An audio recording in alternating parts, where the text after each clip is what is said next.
Assalamualaikum warahmatullahi wabarakatuh. Kami dari kelompok 2 pada mata kuliah Aplikasi Komputer Angkatan 2021 Program Studi Ekonomi Syariah kelompok 3 Fakultas Ekonomi dan Bisnis Islam Institut Agama Islam Negeri Bone akan memaparkan materi dalam bentuk video pembelajaran mengenai sejarah komputer. Perkenalkan, nama saya Azahri Dinul Islami dengan NIM 602022021010 dari angkatan 2021. Perkenalkan, nama saya Erika Yulistika Isdar dengan NIM 602022021071 angkatan 2021. Perkenalkan, nama saya Jumarni dengan NIM 602022021072 angkatan 2021. Perkenalkan, nama saya Sultan Ansar, NIM 602-2021-075, Angkatan 2021.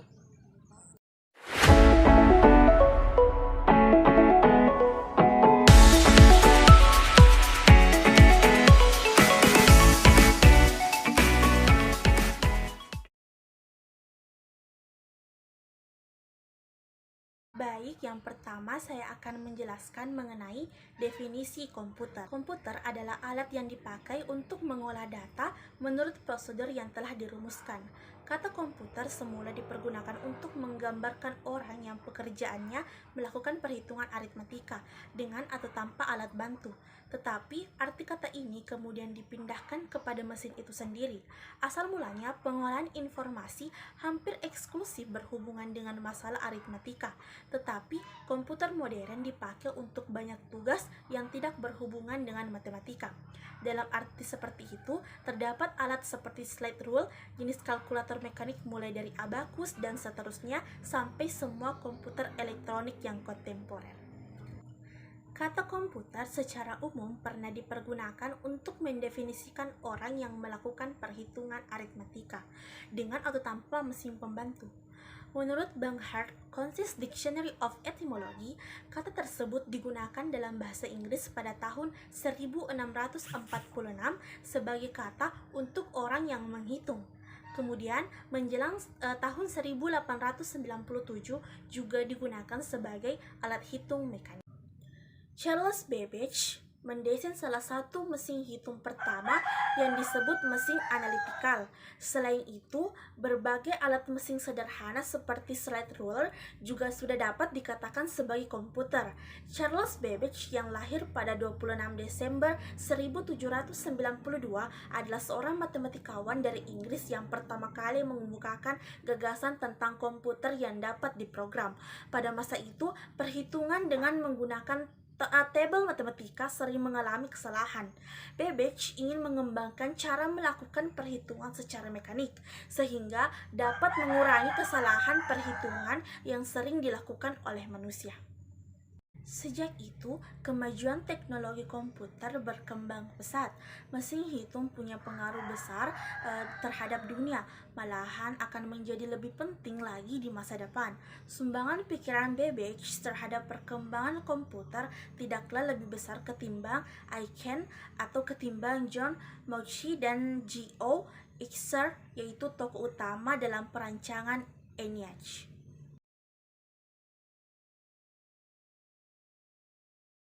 Selanjutnya yaitu cikal bakal komputer. Cikal bakal komputer itu bernama integrated circuit. Komputer yang kita pakai kini sudah tergolong canggih jika dibandingkan dengan saat pertama kali chip prosesornya ditemukan. Yuk kita simak sejenak sejarah perkembangan teknologi chip ini. Integrated circuit atau yang biasa disingkat dengan IC atau beberapa orang menyebutnya sebagai chip, saat ini memiliki peranan penting dalam perkembangan industri elektronik di dunia, mulai dari televisi, telepon seluler, komputer, dan berbagai barang elektronik lainnya menggunakan IC di dalamnya. Yang pertama yaitu fleksibel. Fleksibel adalah beberapa komponen elektronika dasar seperti dioda dan transistor, dibuat dari bahan semikonduktor yang secara sederhana berarti bahan yang dapat bertindak sebagai konduktor atau penghantar arus listrik dan dapat pula bertindak sebagai isolator atau penghambat arus listrik, tergantung pada kondisi yang ada di dalamnya. Komponen elektronika yang lain seperti resistor dan kapasitor pun dapat dibuat dari semikonduktor, meskipun pada umumnya tidak dari semikonduktor, karena fleksibilitas resistor dan kapasitor dapat dibuat dari semikonduktor. Maka hal itu memungkinkan untuk integrasi dengan komponen yang lain seperti transistor. Baiklah, saya akan melanjutkan. Pada tahun 1958, seorang insinyur bernama Jack Kilby yang bekerja pada Texas Instruments mencoba memecahkan masalah dengan memikirkan sebuah konsep menggabungkan seluruh komponen elektronika dalam satu blok yang dibuat dari bahan semikonduktor. Terciptalah chip yang pertama, meskipun masih dengan segala kekurangan dan kelemahannya. Beberapa saat setelah itu, Robert Noyce yang bekerja pada Fairchild Semiconductor Corporation menemukan hal serupa. Meskipun mereka bekerja pada dua tempat yang berbeda, sejak penemuan pertama sebuah IC riset banyak dilakukan untuk menyempurnakan sebuah IC. Beberapa hal yang cukup penting dalam sebuah IC adalah ukuran dan daya listrik yang dibutuhkan sebuah IC untuk berfungsi dengan baik. Saat ini sebuah IC yang ukurannya sekitar jari kuku manusia. Perkembangan komputer di era tahun 1940, yang pertama abacus. Abacus muncul sekitar 5.000 tahun yang lalu di Asia Kecil dan masih digunakan di beberapa tempat sehingga saat ini dapat dianggap sebagai awal mula mesin komputasi. Sebenarnya alat ini berasal dari Mesir, tetapi oleh orang Cina dibawa ke negerinya sehingga berubah namanya menjadi Cipua. Yang kedua, kalkulator roda numerik 1. Setelah hampir 12 abad, muncul penemuan lain dalam hal mesin komputasi pada tahun 1642, Blaise Pascal. Pada tahun 1623-1662, yang pada waktu itu berumur 18 tahun, menemukan apa yang ia sebut sebagai kalkulator roda numerik, numerical calculator, untuk membantu ayahnya melakukan perhitungan pajak. Selanjutnya yaitu kalkulator roda numerik 2. Tahun 1694, seorang matematikawan dan filsuf Jerman Gottfried Wilhelm von Leibniz pada tahun 1646 sampai 1716 memperbaiki Pascal lain dengan membuat mesin yang dapat mengalihkan sama seperti pendahulunya. Alat mekanik ini bekerja dengan menggunakan roda gerigi.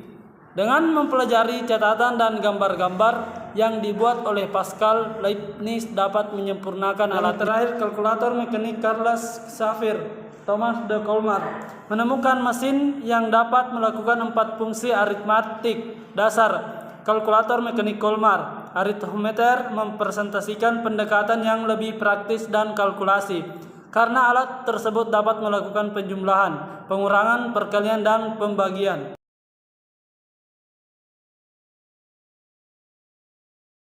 Perkembangan komputer era setelah tahun 1940. 1.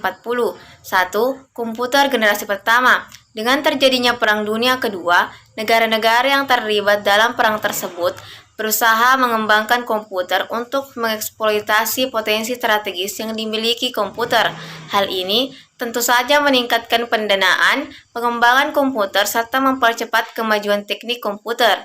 Pada tahun 1943, pihak Inggris menyelesaikan komputer pemecah kode rahasia yang dinamakan Colossus yang berfungsi untuk memecahkan kode rahasia yang digunakan oleh Jerman. Perkembangan komputer lain pada masa ini adalah Electronic Numerical Integrator and Computer atau ENIAC yang dibuat oleh kerjasama antara pemerintah Amerika Serikat dan University of Pennsylvania, yang terdiri dari 18.000 tabung vakum, 70.000 resistor, dan 5 juta titik solder. Komputer tersebut merupakan mesin yang sangat besar, yang mengonsumsi daya sebesar 160 kW. Komputer ini dirancang oleh John Presper Eckert dan John W. Mauchly. ENIAC merupakan komputer serbaguna atau general purpose computer yang bekerja 1000 kali lebih cepat dibandingkan Mark I. Komputer generasi pertama dikarakteristik dengan fakta bahwa instruksi operasi yang dibuat secara spesifik untuk suatu tugas tertentu. Setiap komputer memiliki bahasa mesin yang berbeda. Hal ini menyebabkan komputer sulit untuk diprogram dan membatasi kecepatannya. 2. Komputer generasi kedua. Pada tahun 1948, penemuan transistor sangat mempengaruhi perkembangan komputer. Transistor menggantikan tub vakum yang ada pada televisi, radio, dan komputer. Akibatnya, ukuran mesin elektrik berkurang drastis. Transistor mulai digunakan dalam komputer mulai sejak tahun 1956.